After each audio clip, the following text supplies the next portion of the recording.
Welcome to On the Slate. This is Conversations with Excellence on Black BBTV. My name is Phoenix Sagad, and today we have the honor of speaking with actor, producer, writer, and director Van Elder. Ladies and gentlemen, Van Elder. Welcome. Thank you for speaking with us today. Thank you for having me. You got here, okay, the weather was crazy. Yeah. Wasn't expecting that. Me neither. I don't think any of us were. Okay, so tell us a little bit about yourself. We're going to start in your LA native. LA native by way of Compton, California. Let's see. In terms of the business, I've been out here since '97. Got my first PA job, started from the bottom, and now I'm here. I started as a PA too.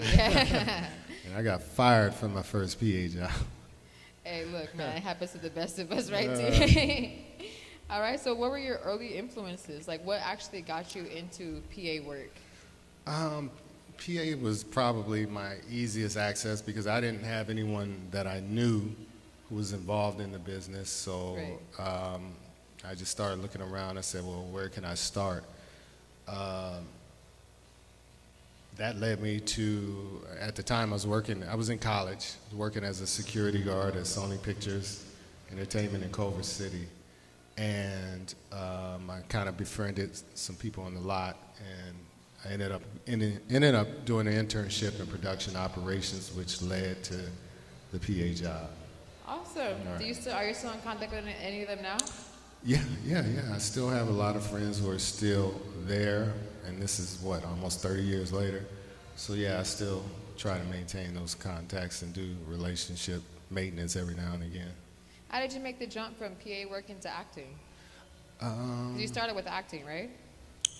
No, acting became something that was I stumbled into. Anytime I've acted in a film, whether it's mine or a friend's film, it was because nobody else was available. Got your lucky break. Yeah, I've never written anything for myself. It was always written for somebody who, due to scheduling conflicts or something else that went wrong. I know the script, so let me jump into this role. But ironically, I think I will possibly be doing a little bit more acting as I come to this point in my career. I'm looking to do some different things versus what I did and what I started and where I started, because the business has changed a whole lot. So yeah. Did you find that you had like a natural knack for acting, or was it something that you had to try and put a little effort into? No, an unnatural knack for acting. It's something that because I was pretty much an introverted kid and an introverted adult. It kind of became a mental playground for me. So anytime the opportunity has come up, I would kind of bask in the moment. But like I said, it's not something I think about in advance. It's like, oh, I get to be an actor now, Yeah. Okay, so what did you learn from that? I said, what was the main thing that you learned from like PA work that you took with you that could translate into any part of the industry work? Like, what's something that you learned from the ground? The first thing I knew or learned was to try to know everyone's job. And I can honestly say that my goal once I was a PA was to do everyone's job at some point during the course of my career, and I pretty much covered the gamut of most set jobs, and it's helped me become a better filmmaker because you're familiar with everybody's job. That makes you a better filmmaker, and have the ability to deliver a project a little bit better. I tried not to step on toes, but it's important to know what everybody does. Right? Yeah. I think so too. Like, if you know kind of what's going on in everyone's job, then it makes you, gives you a little bit more insight into how to make it run smoothly because you know what everyone's going through individually on set. Exactly. That's amazing. Can you tell me what you learned from your first directorial? Ooh, man. What are some mistakes that you would never make again? Some of the mistakes. Well, you're only as good as the talent you hire. that's in front of the camera and behind the camera. So definitely do your due diligence in hiring people. So like any other job, check references, ask for references, and you know that a lot has to be done in the pre-production. Pre-production is very, very important in terms of hiring and in terms of just assembling talent and locations and so on and so forth. So creatively, time is everything, and what buys you time is money. So even if you're challenged financially on a film or a project, you have to have time. You have to figure that out. Time is everything, and time is scarce. Yes. Yes. And it costs a lot more It than costs, you think. yes. Okay. So your last film was I Left My Heart in Colombia, right? Yes. What was your job in this film? I wrote, directed, and produced the film. That's amazing. Yes. It was a film I wrote in 7 days, and we were in production. I actually came up with the idea by a chance meeting with my accountant, and then he indicated that he was going to Colombia, and I said, well, I've always wanted to go to Colombia. He said, well, you can go. And I was like, okay, go with me. I was like, okay. So he said, well, I'm leaving Friday. I'm like, I can't go on Friday. He said, okay, no worries. I'm emailing you my next 3 dates there during the summer. And before I got home and exited the freeway to go home, and I probably shouldn't be saying this, but I was online looking for a plane ticket. And then when I got home, I said, well, if I'm going to go to Colombia, I have filmmaking equipment. I want to do a documentary of some sorts. I don't know. And then I had chance phone calls with 2 friends who were actors that same night. So it was divinely orchestrated almost. Yeah. So when they expressed interest, I said, well, I have 2 actors. Let's figure this out. Y'all free Friday? yeah, exactly. So I wrote the script 6-7 days, and then 5 weeks later, we were in Colombia shooting the movie. That's amazing, man. What are you, a Capricorn? No, Taurus. See, Earth sign though. Earth guy. I'm a Capricorn, so I recognize the Earth mentality. Okay. Yeah. All right. And your next film upcoming is the Ronaldo Ray story, right? Yes. And what did you do for this film? I'm producer on the film. Yeah, This it's a is documentary awesome. on Ronaldo's life. I worked with Ronaldo 2 times. We've done 2 films together, and we had a great relationship. And the director of that film, Marcus Head, asked me to be a producer because I had certain assets that they wanted to use, photos, so on and so forth, and all that kind of stuff. And they knew of the relationship that I had with Ronaldo, and they just asked me to be a producer. That's amazing. Yeah. What's something that you've learned from him that you take with you? And ironically, I got to know Ronaldo personally off camera, and we shared a lot of similarities. Ronaldo is educated. He used to be a teacher, I believe, master's degree. I'm a current teacher, master's degree. Just an all-around good guy, dependable guy, very professional, and just a guy who enjoyed life on and off the camera. So That's good people to have around for sure. Yeah. He was definitely one of my mentors for sure. Yeah. What do you think is something that the younger people in the industry can learn from someone like him? Because I feel like there's, the generational gaps that be happening, and people don't always take the wisdom from, people who know a little bit better. They've been around the block, you know what I mean? So what do you think is some work ethic or some principles that he has, or that you have even, that could be applied to younger people and have them be able to succeed as you guys have, Yeah. Outside of having the talent, he learned the business. He used to manage Red Fox. Oh my gosh. Yeah, he was Red Fox's manager for a while. I don't know about no Red Fox. Y'all too young. He also was a songwriter. He wrote for Johnny Guitar Watson. Was that Superman Lover? I think he wrote that song. So he diversified his talents. and he was really about the business as well. So Okay. you have to be multifaceted in this business, and he was one of the early guys. It doesn't get talked about a lot, you know, how well he knew the business, outside of being just great on camera and being funny, really business oriented. What are some things that you could do to become more diversified in this industry? Like if you're just starting out, you don't really have any connections. You know how you're saying that you started off as a PA, you didn't really know anybody.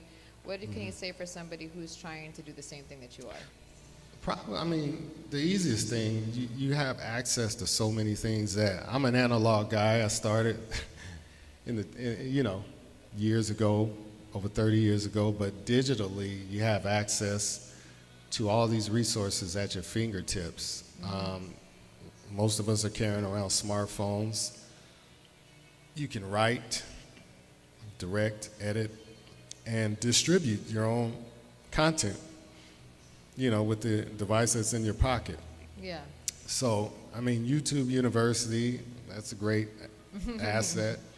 And I told another aspiring actor is that to build a team.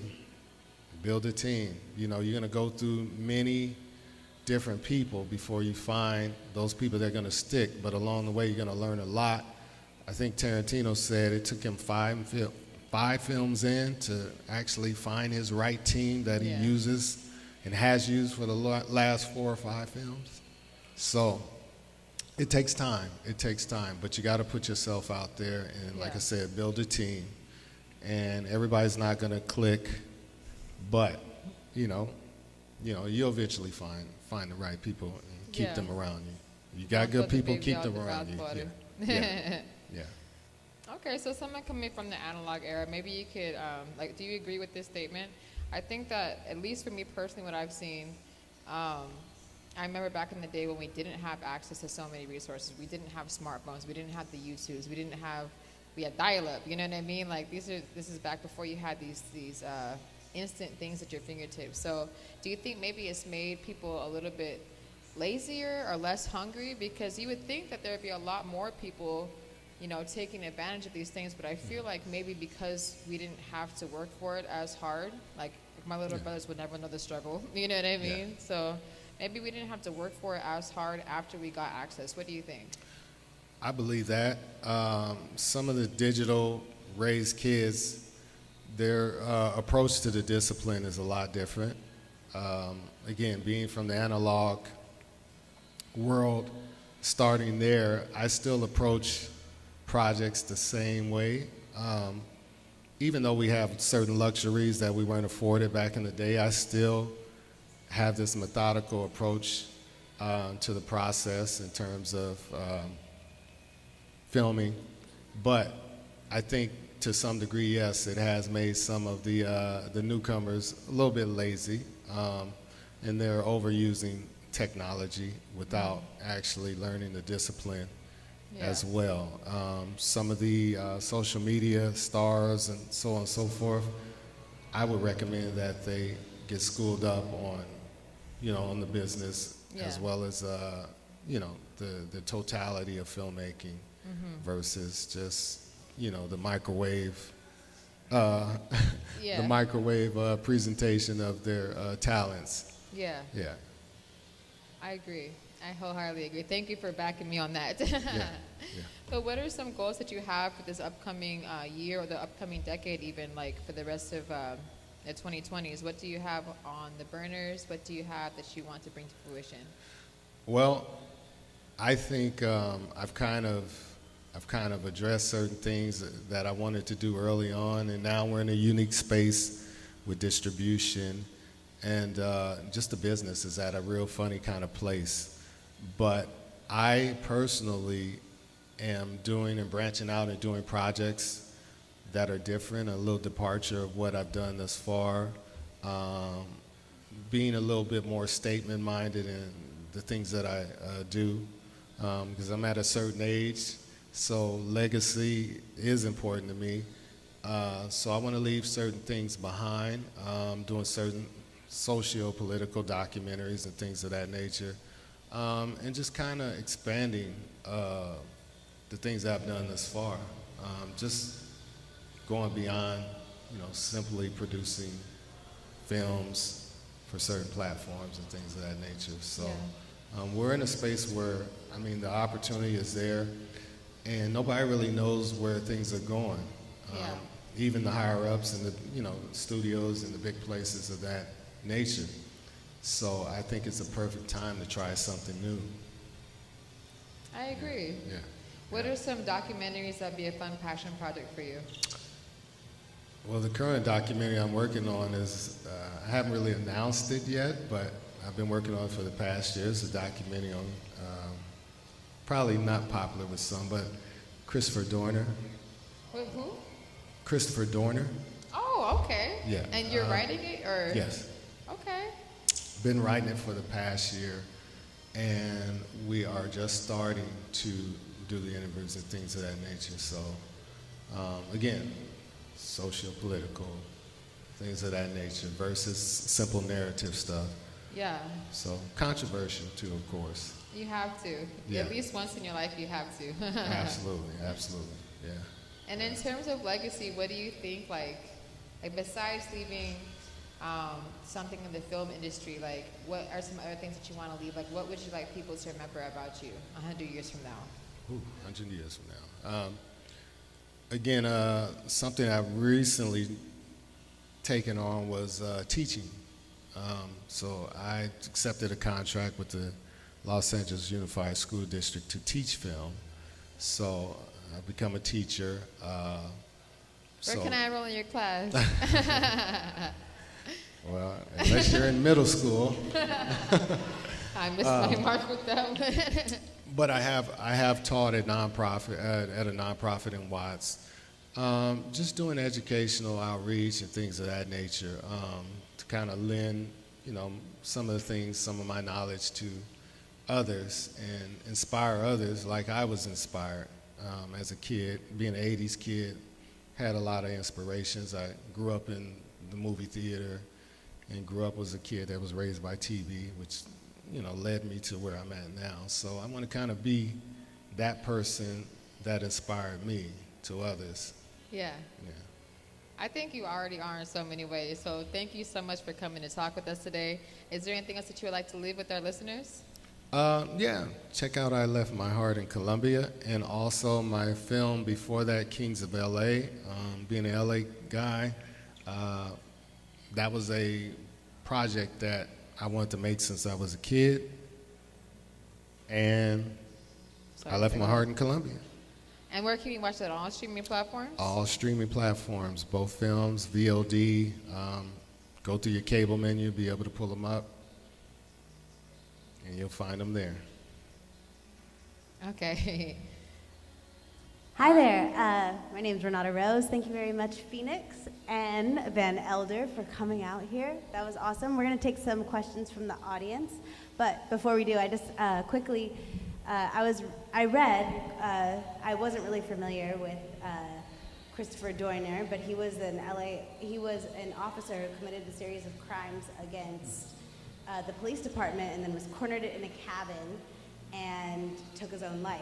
Selfishly, I always want him to stay alive and then tell us why he did it. But so it's kind of cool that you're going to delve into that and tell us. Can you tell us a little bit more about what inspired that and or just any other key points, like where you're going to go with that?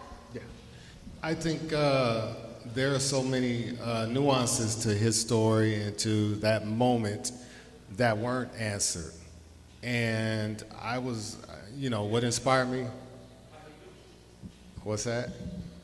Oh, okay. I was inspired to find out these things. Being loosely connected to law enforcement myself, and having people who I'm closely associated with, and having discussions with them, getting some kind of off-camera, behind-the-scenes type of conversations, locker room conversations. That inspired me to delve into it a little bit more. Obviously, what we saw in the news and what we read online was something, but there are some other parts to the story that I feel weren't told and that potentially were purposely kept from the public. So, I mean, it's LA. easy to say what his actions were. I mean, nobody's going to dispute that, unjustified. But what would lead a person to even think of something as heinous as that? The biggest gang there is. Don't get me started, because people be getting on my head about tinfoil hats, but I'm like, no, they're not telling us something. Like, for real. Yeah. So, does anybody have any questions for Van Elder? Okay. What is your name? My name is Jamel Shadamad. I'm also a local filmmaker. I go to film school right now, and I'm actually like in the process of producing a short film that I'm actually like acting in as well, and it's one of my first things. And I've been on set like doing production assistant work, stand-in work, back in Atlanta, my hometown. One of the questions I did want to ask is, how do you deal with just the fatigue of kind of producing and acting in the film and like keeping that longevity, especially like within the pre-production, production, and post? That's it. Well, That's many hats, yes, is right. many hats. You got to be crazy in love with the business in the process, because it'll drive you, it'll test you. I think I've lost years off my life wearing those hats and working under those kind of constraints, especially when one thing I've seen on studio sets or more commercial sets. One thing is consistent. I've been on $100 million sets, and the consistent thing is all pressurized. You're given this big puzzle that you got to put together. Okay, when you have certain budget constraints, that only multiplies things. But how I deal with it is, at the end of the day, I try to remember why I got into this and why I fell in love with this. Okay, you have to constantly remind yourself, and you have to be a visionary, not just creatively, but you have to see the end game. Mm-hmm. You know what I mean? Even all the things that go on set, you gotta shake it off. You gotta be able to shake it off and know that ultimately, what you're working for, which is that picture at the end of the day. You know what I mean? It's hectic until you get to that red carpet, But a lot of people can't persevere through that process, but you gotta love the process in order to make it to the finish line. Do you have a ritual that you do daily, or like a certain set of things that you have to do in order to be successful? Like for me, if I don't meditate, I get to tripping, like for sure. I like to give myself, at the beginning and the end of the day, I like to give myself at least 10 minutes of sitting time. I put myself in time out, where I just sit there and think until I'm ready. It's generally about 10 minutes or so, okay? I'm, as I've gotten older in age, I tend to do that every single day, actually, but certainly when I'm going into a project, just sit there. Don't touch anything. Just sit there. When you wake up, just sit there and just think, and then, like I said, go back to those things of why you fell in love with this whole thing, and you're like, all right, let's get it. Then at the end of the day, especially on a hectic day, you're like, all right, man, let me shake this off. Let me remember why I fell in love with this process. So I just give myself sitting time. Like I said, I put myself in time out, so to speak. Why did you fall in love with the process? It saved me. It really, to be honest with you, it saved me as a kid, growing up in Compton and growing up under the certain dynamics that I grew up under. That was my safe haven. That was my safe space. You know what I mean? We lived down the street from a movie theater, and I'm 5 or 6 years old, and my parents became acquainted with the people that ran the theater and worked at the theater, so they would leave me there the whole day, and I would just watch movies, right? Knowing that when I step outside, it can be something else going on, but while I was in that theater, I was in my safe space, I was in my happy place. So that's why I fell in love, and that's when I fell in love with it. What's your first favorite movies? Your first favorite director? First, ooh, that's a tough one. I think the movie, I'll make it easy. I think the movie that I actually that resonated with me, that I fell in love with, the process and where I started seeing like, hey, I would like to do this potentially, was The Officer and the Gentleman, Richard Gere, and of course Lou Gossett Phillips. Okay. I'm sorry, Lou Gossett Jr. But prior to that, again, I was an 80s kid, John Hughes movies, that type of thing. You go down the list of his movies, growing up in the early 80s, Weird Science, The Breakfast Club, everything, all that kind of thing. Mm-hmm. So yeah, that's kind of where it started with me. We've got another question from the audience. Would you mind sharing with us your name and your question? Rosalind Williams. I'd like to know, how did you like shooting in Colombia? Whew, man. That was very interesting. I hadn't been there before. We didn't do any pre-production. Go back to why I said pre-production is so essential. We hit the ground running literally. Actually, I'll back it up. Before we left Los Angeles, we were shooting. We were shooting at the airport. Then we were shooting on the airplane. Yes, and then once we got to Colombia, we were shooting. It's a beautiful country. We were in Medellin, which is Medellin, El Poblado, which is technically they call it the rich part of Colombia, and it's still a third world country. So although we had liaisons and we had escorts and so on and so forth, it was still challenging because, they see us and they know where we're from, and then they know what we're doing, and then, that the antennas start going up. Yeah. Couple that with the fact that we didn't have a whole lot of time. We were only there 6 days. So we shot probably about 80% of the movie there in 6 days. Yeah. That's crazy. 20-hour days, 18-hour days. I don't hear no excuses from nobody. I slept maybe 1 to 2 hours a day. Jeez. Yeah, I got back and slept for 2 days, and then we were shooting the LA portion of the movie here. So yeah, that's what it was. So going back to your question, you really got to be hungry for it. Otherwise, you're not going to be able to cut it. You have to. There were so many opportunities. I don't want to say opportunities. There's so many instances where a lesser person would have given up. Yeah. We'd be here all day if I told you all the stories. But the first story was, I'll say, I got held up in customs when I first got there because they saw me carrying in so much equipment. I carried a lot of stuff down there. And they wanted to count every piece of equipment there was, and then they got into the whole drug aspect of things. And they say, are you bringing any drugs into the country? And I said, well, people don't bring in drugs to Colombia. Yeah, they take them out. And they didn't like that.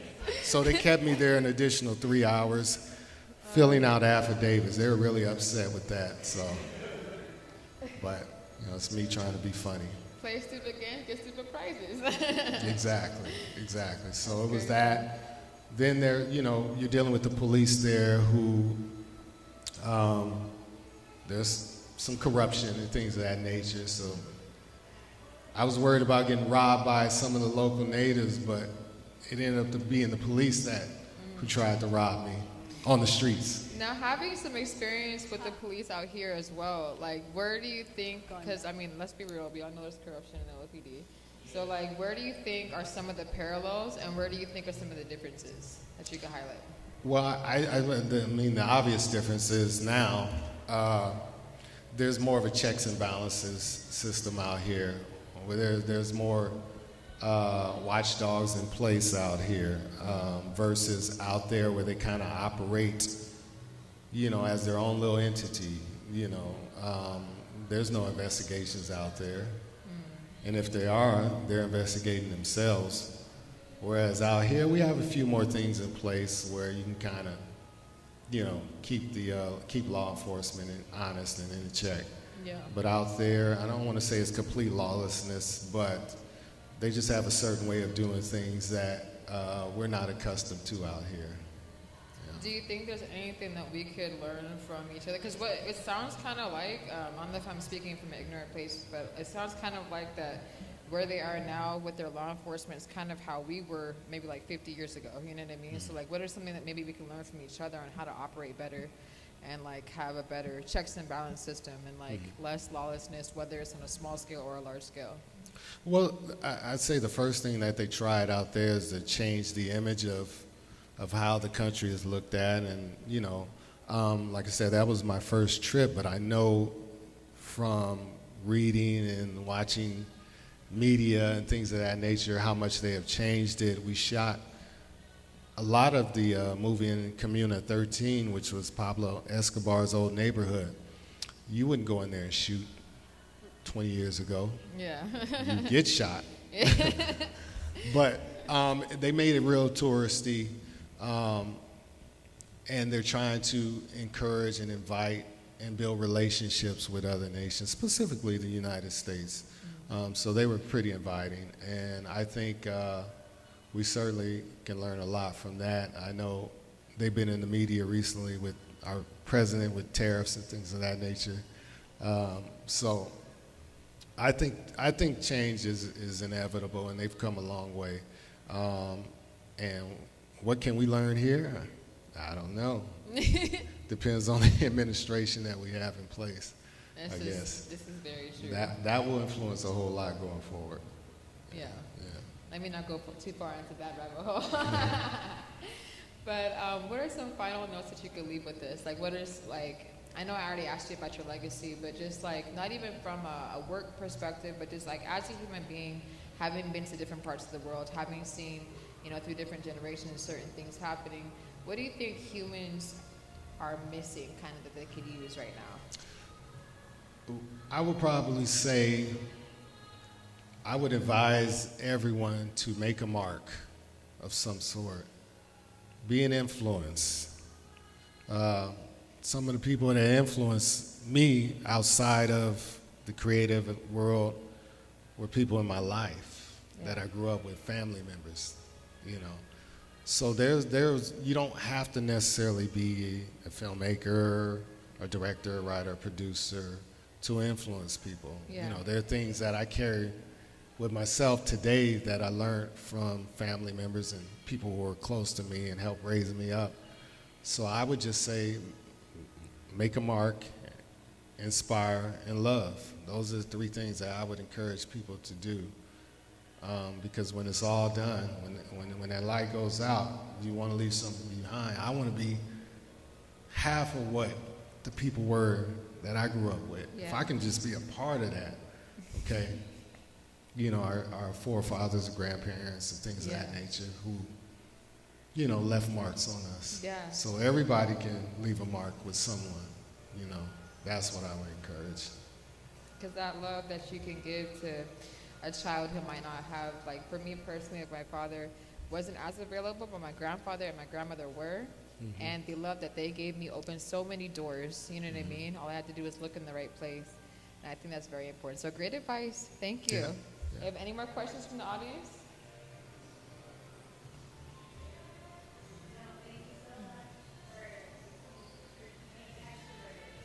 Yes. I come out of my shell every now and again. It's like a turtle. Again, this has been On the Slate. Thank you for watching. Thank you again for coming out. And I hope you all have a blessed and amazing day. Give it up one time.